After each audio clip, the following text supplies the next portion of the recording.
بسم الله الرحمن الرحيم. السلام عليكم ورحمة الله وبركاته. إن الحمد لله نحمده ونستعينه ونستغفره ونستهديه، والصلاة والسلام على أشرف الأنبياء والمرسلين محمد وآله وصحبه أجمعين، أما بعد. حاضرین و ناظرین، یہ درس نمبر 1657 ہے اور آج سورۃ الاحزاب کی صرف ایک آیت کی تلاوت اور تشریح کی جائے گی، آیت نمبر 49۔ چلیے سب سے پہلے ہم اس ایک آیت کی تلاوت کرتے ہیں، لفظی ترجمے اور ترجمے کے بعد تشریح کرتے ہیں۔ اعوذ باللہ من الشیطان الرجیم، بسم اللہ الرحمن الرحیم۔ یا ایہا الذین آمنوا اذا نکحتم المؤمنات ثم طلقتموهن من قبل ان تمسوهن فما لكم عليهن من عدة تعتدونها فمتعوهن وسرحوهن سراحا جمیلا، صدق اللہ العظیم۔ لفظی ترجمہ یوں ہے، یا ایہا الذین آمنوا، اے وہ لوگ جو ایمان لائے ہو، اذا نکحتم المؤمنات، جب تم مومن عورتوں سے نکاح کرو، ثم طلقتموہن، پھر تم طلاق دے دو ان کو، من قبل، اس سے پہلے کہ تمسوہن، تم چھو ان کو، فما لکم، تو نہیں ہے تمہارے لیے، علیہن من عدہ، ان پر کوئی عدت، تعتدونہا، کہ تم شمار کرو اس عدت کو، فمتعوہن، لہذا تم کچھ فائدہ ان کو دے دو، وسرحوہن، اور رخصت کر دو ان کو، سراحا جمیلا، رخصت کرنا اچھا۔ ترجمہ یوں ہے، مومنوں، جب تم مومن عورتوں سے نکاح کر کے ان کو ہاتھ لگانے یعنی ان کے پاس جانے سے پہلے ہی طلاق دے دو، تو تم کو کچھ اختیار نہیں کہ ان سے عدت پوری کراؤ، ان کو کچھ فائدہ یعنی خرچ دے کر اچھی طرح سے رخصت کر دو۔ اس آیت میں 4 باتیں بیان کی گئی ہیں۔ پہلی بات، اے مومنوں، جب تم کسی مومن عورت سے نکاح کرو۔ دوسری بات، پھر انہیں چھونے سے پہلے ہی طلاق دے دو۔ تیسری بات، تو ایسی صورت میں ان کے ذمہ تمہاری کوئی عدت گزارنا واجب نہیں ہے۔ چوتھی بات، تم انہیں کچھ تحفے دے کر خوبصورتی کے ساتھ رخصت کر دو۔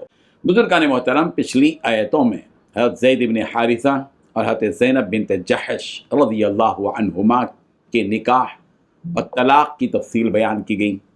ان آیتوں میں عام مومنوں کے لیے طلاق کا ایک مسئلہ بیان کیا جا رہا ہے کہ اگر کسی نے نکاح کیا اور نکاح کے فوری بعد عورت کو چھوئے بغیر ہی طلاق دے دی، تو ایسی صورت میں اس طلاق شدہ عورت پر عدت گزارنا یعنی 3 حیض تک اپنے آپ کو روکے رکھنا واجب نہیں ہے، بلکہ ایسی صورت میں وہ فوراً ہی دوسرا نکاح کر سکتی ہے۔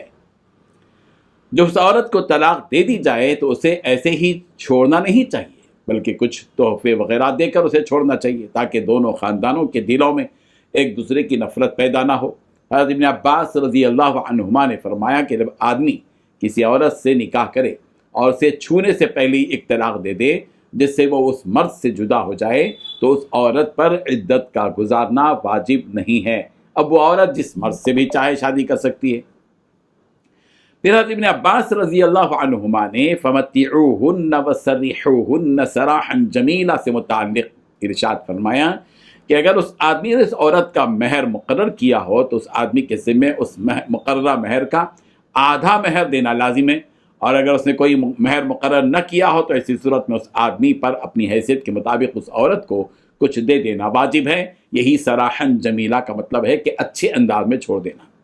بعض حضرات نے کہا کہ یہ آیت منسوخ ہے، جسے سورہ بقرہ کی آیت نمبر 273 میں نے منسوخ کر دیا، جیسا کہ حضرت ابن عمر رضی اللہ عنہ کا قول ہے۔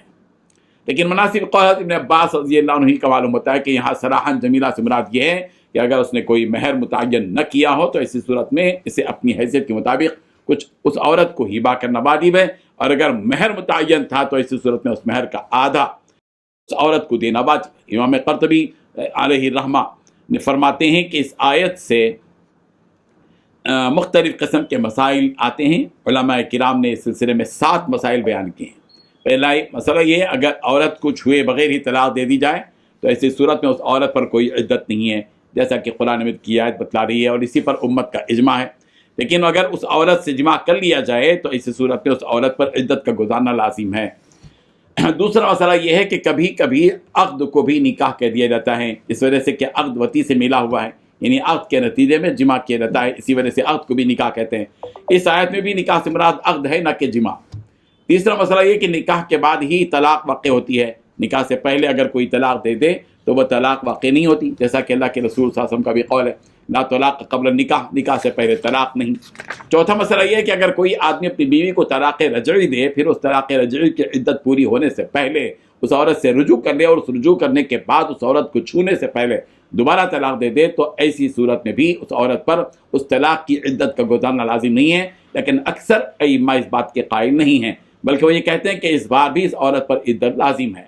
پانچواں مسئلہ یہ ہے کہ اگر کسی نے عورت کو طلاق بائن دی اور طلاق مغلظہ نہیں دی، پھر اس نے اس عورت سے اس کی عدت میں شادی کر لی ہو اور جماع کرنے سے پہلے پھر سے طلاق دے دی، تو ایسی صورت میں ائمہ فقہا کی 2 رائے ہیں.